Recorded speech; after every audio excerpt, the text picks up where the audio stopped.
my YouTube channel. This is your girl Coach Corey, and this is the place where we inspire, motivate, and impact. On today's video, we are doing the Countdown to 30 Years series, and so today I will be sharing with you, just probably like you have seen in the title, 5 things I wish I knew before I got married. This might help you or this might depress you, but hopefully it will help you. So I have it written so that I don't forget.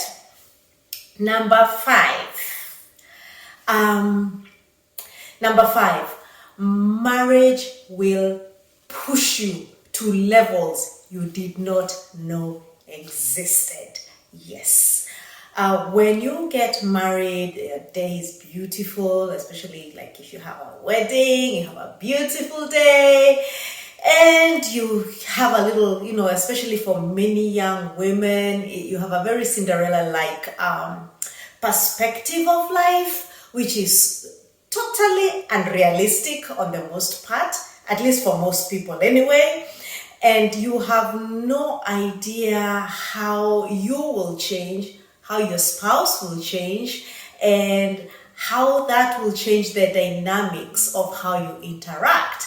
Children will come, now you have other family, you have in-laws, you have, sometimes you can call them outlaws, but just messing with you. You will be faced with situations that are not familiar, and sometimes you will not know how to handle them. There are days you will wake up and you will wonder, what was I drinking when I said I do? Like, what was I thinking? You will look at your spouse and you're like, why did I not see 1, 2, 3, 4? So I wish somebody had sat me down and told me that you're going to have some really tough days. And those days are going to be a test. Some of your character, of your integrity, of your temper, of your temperament. Yes, I wish somebody had told me that, because I think I would have gone in a little bit more prepared. I would have asked certain questions that I didn't ask. I would have been more open to flags, including my own. I'm not just talking about my spouse. I'm talking in general, that there are things that will show up in a marriage. Your children will push you. They will test you and you will wonder.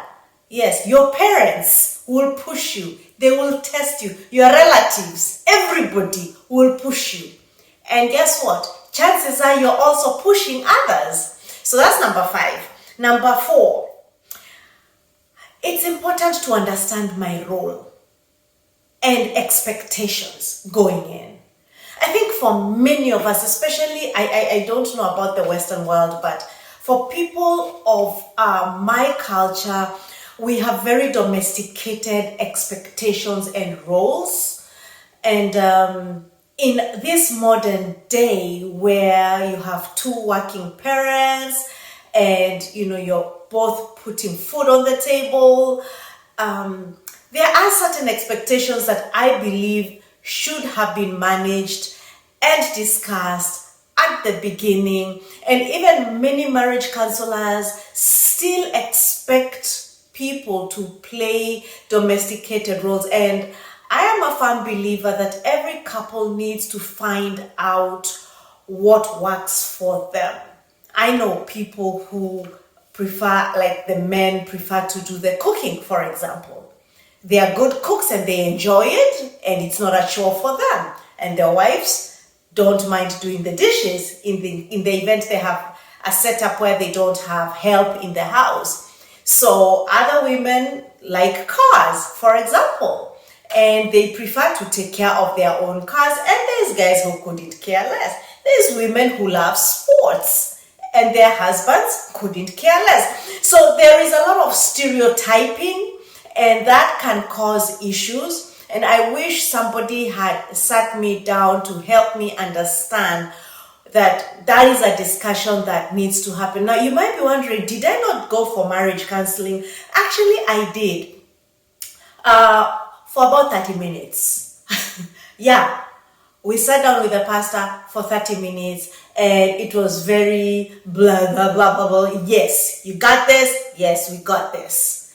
And we were not religious anyway. We were not too keen on what the pastor was saying. He was not keen on, it was like a meeting in his office. That's what it was. So you can imagine there was not much transfer of knowledge or any real counseling that took place there. And you know what? I don't blame the guy because maybe that's not his forte. And at the time, the church had not established any real systems of doing premarital counseling like we have today in many churches. So that's number 4. Number 3. The number 3 is kind of like piggybacking on number 4. I have a problem. I have a problem with my particular culture, how we do things when it comes to matters, marriage on the woman. What am I saying?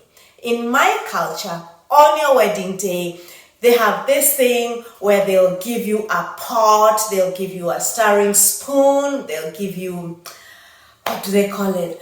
A wraparound thing, like it's called a leso or a shuka, where you kind of like, it's basically the idea is you will be doing a whole lot of work. And there's these speeches that come from the moms, your mom's representatives, family representatives, and they tell you how you need to take care of the man and how you need to make sure that his pants are never ripped, and because you'll get embarrassed, you take care of his socks, blah, blah, blah. And they go on and all these things that you're supposed to do for the man. Now, there is nothing wrong with doing some of those things. However, I have not been to weddings in my culture, and I'm not saying it doesn't happen. I just haven't been to those where they are also telling the man what he really needs to do to step up his game. It's very lopsided. It's very one-sided. And the words that are being spoken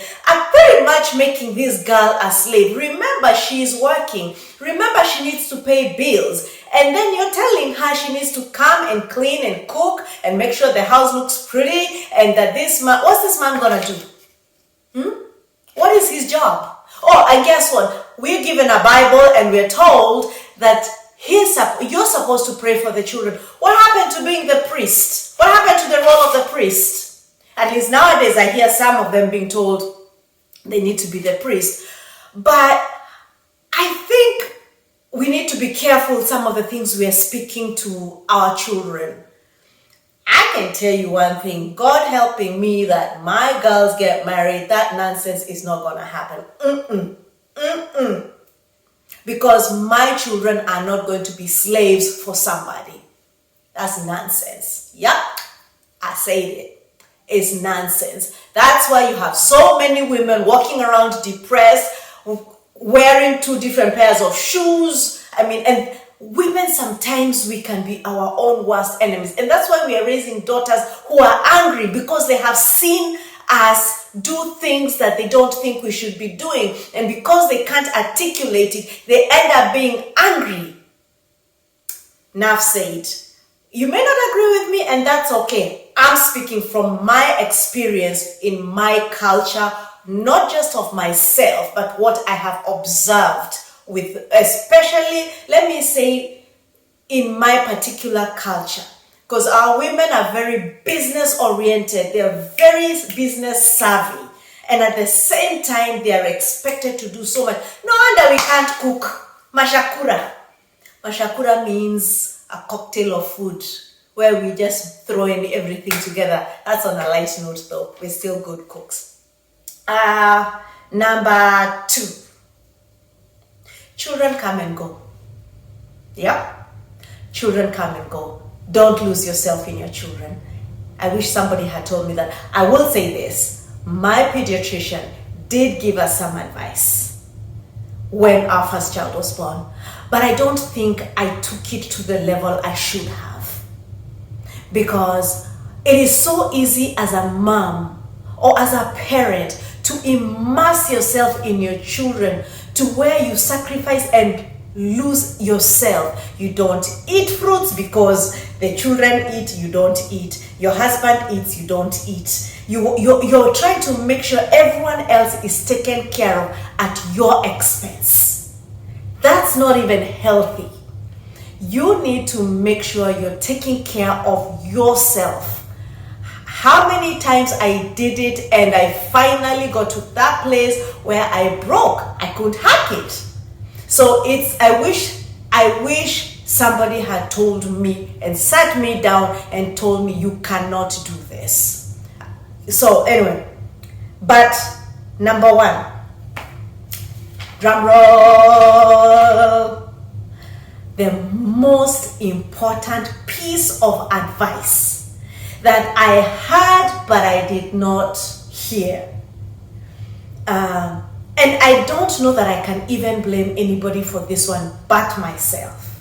I wish I had understood that the number one person most important for my success in my marriage, in my family, in my children was my relationship with my God.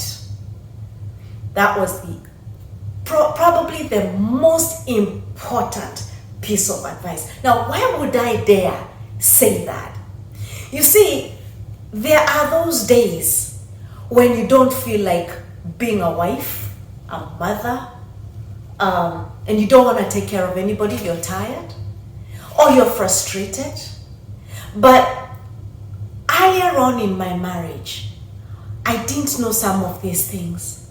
And my children would get sick. I would take them to the doctors. I would get the medicine. It's not working. When I learned how to pray, when I learned how to connect with God and take all my issues to Him, I won't say life became easier per se, but I will say that I got comfort, that I got a level of peace that I didn't have before. That I now knew that these children were not mine. These children belonged to God. So when it came to things like school fees, when it came things to like thinking about their future, I knew to go to who brought them and say, hey, your girl needs this. Your daughter needs this, because I have two girls. We've been blessed with two girls. So I knew where to go. And because I knew where to go, it was easier. And now that the children are grown, I have no guilt. Was I a perfect parent? I don't think so. In fact, I'm sure if I sat down with our children here, they will tell you stories that are probably horrifying. However, I know that I did to the best of my ability.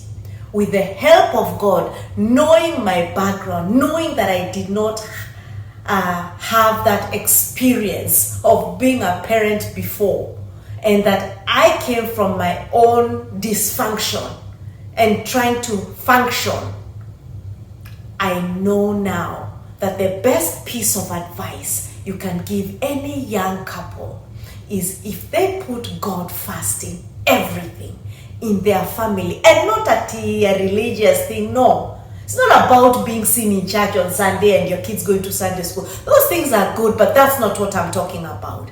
I'm talking about having a for real relationship with God. For me, it's Jesus. That's who I have a relationship with. And He has come through, Yani, He has come through for me. And all I do is I tell Him, you have said, seek first your kingdom and your righteousness. I'm seeking you the best way I know. And where I don't know, Holy Spirit, help me. And all these other things. You have said that you will educate our children. You have said, I just tell Him back His word. You have said, do not be anxious about anything, but by prayer and petition with thanksgiving, make my petitions known to you. You have said that you are the healer. This child is sick and this medicine is not working. You have said you ordain the footsteps of the righteous. I am your righteous by your blood. I just keep telling Him what He has said. And let me tell you, because of speaking back to Him what he has said, he has always come through. Not always the way I want him to come through, but guess what? He has never failed me. And so that's my story. Look forward to seeing you next time we're doing Countdown to 30 Years. If you like this content, please don't forget to subscribe, share, and like, and I'll see you next time. Bye-bye.